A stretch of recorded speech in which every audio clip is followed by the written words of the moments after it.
Sir ఏంది sir మీరు అక్కడ పెద్ద పెద్ద కేసులన్నీ ఇచ్చిపెట్టి మీరు ఇక్కడ జాతర చూడనీకి వచ్చిర్రా? అసలు మేడారం జాతరకి ఎందుకు వచ్చినాం సార్?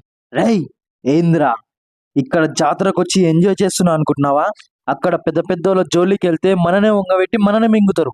అదే ఇక్కడ చిల్లర చిల్లర వ్యాపారస్తులను పట్టుకొని పెద్ద సెన్సేషన్ సృష్టించినాం అనుకో, మన టీఆర్పీ దానంతలా అదే పెరుగుతుంది. రండమ్మా రండి, 10 రూపాయలకే పాలకోవా, 10 రూపాయలకే పాలకోవా, 10 రూపాయలకే పాలకోవా.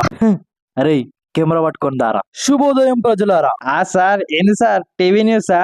తీయండి తీయండి, మనం కూడా ఫేమస్ అవ్వాలి కదా. గులగుల న్యూస్ కి మీ స్వాగతం సుస్వాగతం. ఇదిగో మీకు తెలియకుండానే మీ పిల్లల్ని చంపే పాలకోవని వీడు తయారు చేస్తున్నాడు. ఇందులో ఎంత కల్తీ ఉంటుందో తెలుసా? ఏంది సార్ పిల్లల్ని చంపుడు ఏంది సార్? నేనెందుకు చంపుతా సార్ పిల్లల్ని? అరే చుప్, నేనంతా పిచ్చోని అనుకుంటున్నావా?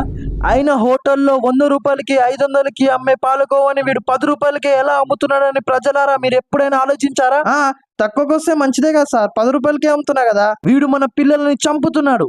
వీడిదే పాలకోవని వీడు తింటాడని మీరు ఊహిస్తున్నారా?